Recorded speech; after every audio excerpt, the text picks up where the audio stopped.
Hi, I'm Pedro da Costa, editorial fellow here at the Peterson Institute for International Economics. I'm joined by Marcus Noland. He's Executive Vice President and Director of Studies, and he's just conducted a very big study ahead of the U.S. election this year. Now, the study focuses on the trade aspect of the campaign promises. Tell us a little bit about what the genesis of the work was and give us a taste of what some of your findings are. Well, quite frankly, trade policy issues have generally not been a top-tier political issue in the United States. For about 80 years, there's been a broad consensus in the United States that open trade and support for a liberal, rules-based international order was in U.S. interest. That support has been fraying as the role of trade has increased in the United States economy and as the U.S. has failed to provide safety nets for those disadvantaged by these changes. Finally, it's all come to a head in this election in which both of the major presidential candidates, Donald Trump for the Republicans and Hillary Clinton for the Democrats, are departing from that consensus. And indeed, in the case of Mr. Trump, he has made disastrous trade deals a centerpiece of his explanation of American economic woes. So trade has risen to the top of the political agenda, and we decided to examine the policies of the two candidates. Now, can you tell us a little bit about the methodology that you used and the data you employed and what you were trying to achieve as far as your findings? Well, what we did was we took a conventional large-scale macroeconomic model, this one operated by Moody's Analytics, to provide basic macroeconomic framework. And then we married that with something that we created, a 389 sector social accounting matrix that basically shows how what goes on underneath those big numbers produced by Moody's. We then overlaid that with activities matrices for economic activities at the state and local level. So what we can do is we can generate highly granular results showing what particular sectors will be affected by these various policies and what particular states and counties will be affected by these policies as well. Now let's talk a little bit about the two candidates and what they've promised. I think that in your paper you call Hillary Clinton the status quo candidate pretty much on trade. Even though she has had some anti-trade rhetoric in her campaign, she is not widely seen as likely to divert from the traditional U.S. stance or to renege on existing trade agreements, or she hasn't promised to do that. So what are we likely to see if we get Hillary Clinton as president? Well, I think we actually called her the candidate of stasis. What she is not proposing reneging on anything, but she has come out in opposition to the major piece of trade legislation on the table now, the Trans-Pacific Partnership, or TPP. This is regrettable. Estimates done here at the Institute suggest that TPP would deliver about $130 billion of benefits to the U.S. economy every year. So opposition to TPP is economic gains foregone, as well as harming U.S. diplomatic interests in Asia, which we may come back to. Apart from opposing TPP, Secretary Clinton supports creating a chief trade prosecutor office, somebody who will keep an eagle eye on whether partner countries are implementing their parts of these deals, as well as concern about currency manipulation with respect to other countries, including China.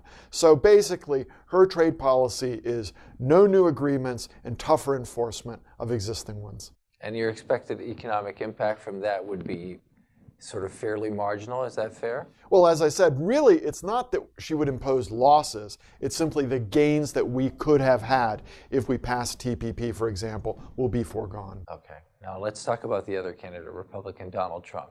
He's proposed some fairly radical actions, including raising tariffs on China, I believe, to 45% and on Mexico to 35%. So talk about a little bit about some of the scenarios that could unfold under a Trump presidency. Well, the first thing one has to say is, unlike his carefully scripted opponent, sometimes it's a little hard to pin down Mr. Trump on the specifics. He tends to speak off the cuff. His campaign does not produce sort of voluminous briefing materials as a traditional campaign would. But he's made a number of statements repeatedly, which seem to be the core of his trade policy. One is imposition of punitive sanctions on Mexico, including the possibility of firm, specific tariffs, which would probably violate both the United States Constitution as well as our World Trade Organization obligations. Punitive tariffs on China. You mentioned the 45% figure that he mentioned in an interview with the New York Times. Beyond that, he's talked about going back to ground zero, re-examining and perhaps abrogating existing free trade agreements, not only NAFTA involving Canada and Mexico, but he's focused a lot on the Chorus agreement with South Korea, which he describes as a job killer. And finally, he's actually mused about pulling out of the WTO. That would be an absolute disaster. The United States could find itself back in the Smoot-Hawley world of the 1930s with punitive sanctions put up against us by all sorts of trade partners if he were to go forward with that. So talk a little bit about the economic damage that might ensue from either a worst-case scenario or even a mild version of what Trump could implement. So in our modeling, we examined three scenarios. The first scenario we call a trade war. And in that scenario, the United States imposes a 35% across-the-board tariff on Mexico, a 45% across-the-board tariff on China, and they respond in kind. So they put up 35 and 45% tariffs against all American goods. And I assume that's not out of the question because this is how countries tend to react. Oh, absolutely. And both China and Mexico, especially China, in their dealings with the United States in the past, have shown no reluctance to retaliate when the United States does something. So in that scenario, the United States economy goes into a mild recession. Private sector job losses relative to baseline are 4.8 million. Those are concentrated in the capital goods sector and some mining sectors because investment in the United States really goes down. When we examine the geographical incidence of it, Washington State is the worst affected state, losing 5% of its jobs relative to baseline. But then there's a broad swath of states that lose 4 to 5% of their jobs. And these include a number of so-called battleground states. We have North Carolina in that group, Pennsylvania, Ohio, Wisconsin, and so on. So it's a scenario in which there is a recession, significant job loss in the United States, and we even look at the specific areas. The worst affected counties happen to be two counties in California, in Northern California, which lose 7% of their jobs. Wow. A second scenario we examine is we call asymmetric trade war. And in that scenario, China and Mexico do not put the across-the-board tariff on the United States, but they respond in other ways. And specifically, we look at three possibilities, three illustrative possibilities. First one is China halts purchases of U.S. aircraft. The aircraft sector is a very contentious sector because a lot of purchases are effectively state purchases. And in the case of aircraft, in terms of wide-body aircraft, Airbus is a clear alternative to Boeing. So one of the things we examine is China halting aircraft purchases. Another one we examine is a kind of buy no American policy, where the government of China tells its state-owned enterprises, stop buying American business services. So that really affects software, financial services, and so on. A third possibility is an embargo on soybeans. U.S.-China bilateral trade in soybeans is a quarter of the world market. And so China just puts on an embargo.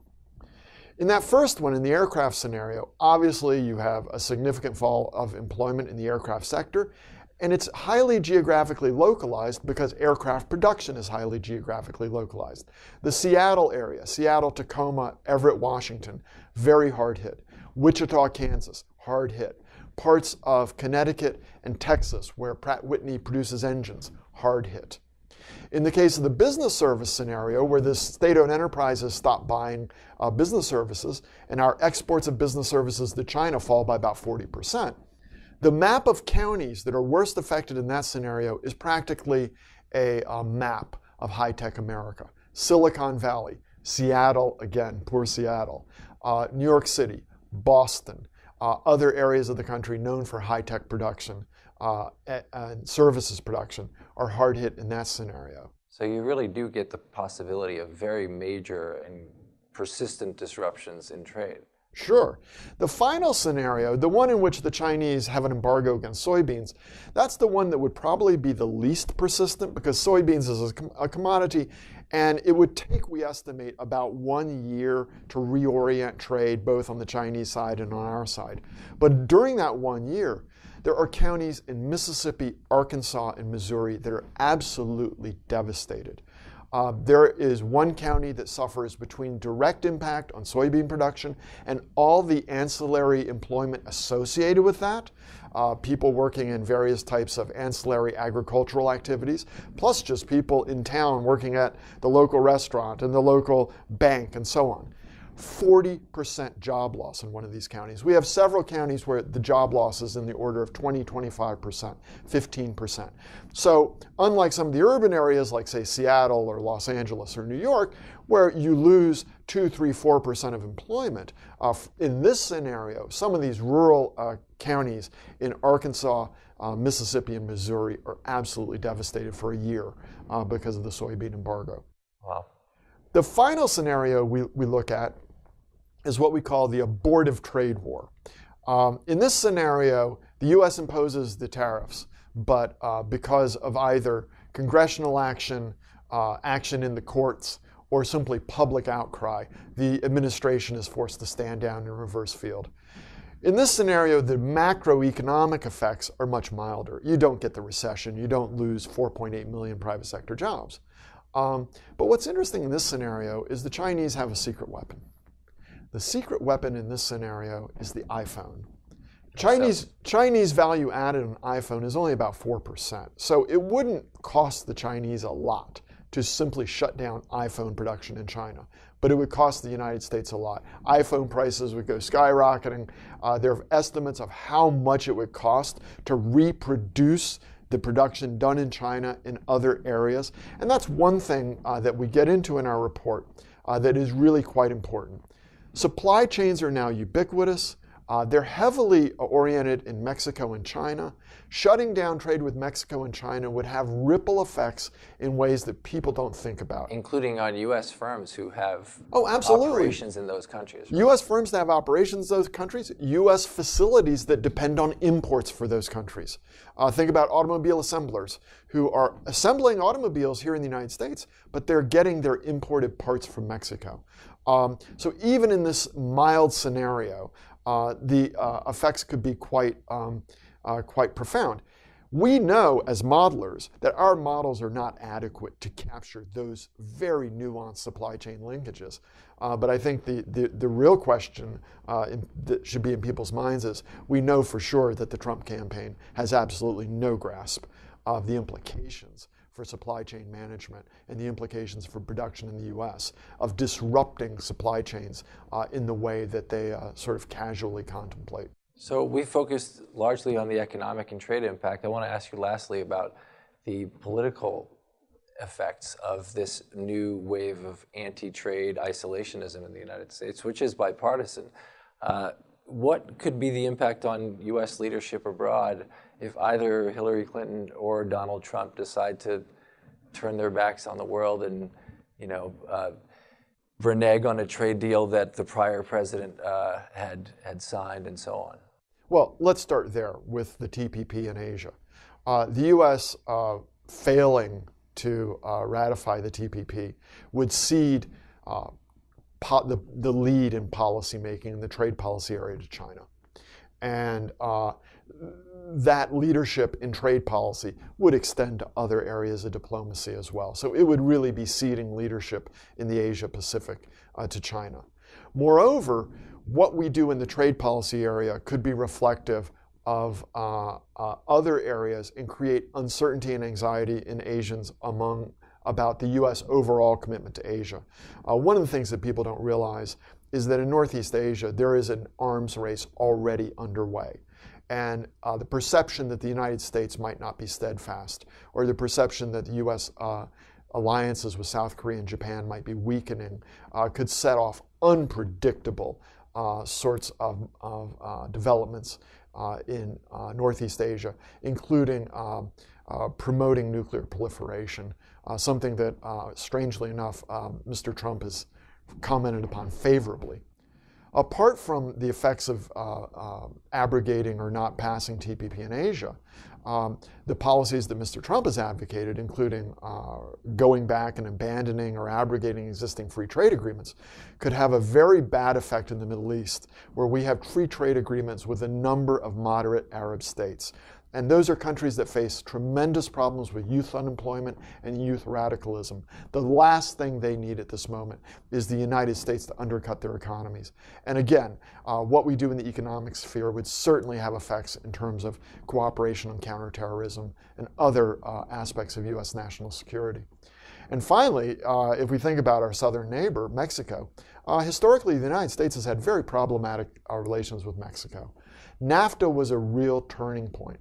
It strengthened the ongoing process of economic, political, and social reform in Mexico, and really put Mexican-American relations on a much more positive path. For the U.S. to pull out of NAFTA would be a severe blow to the Mexican economy, and ironically could lead to increased incentives for illegal migration and drug trafficking, not less migration and less drug trafficking. Very interesting. I'll leave it there. Thank you so much, Mark. It's a very rich and interesting report. I appreciate it. My pleasure.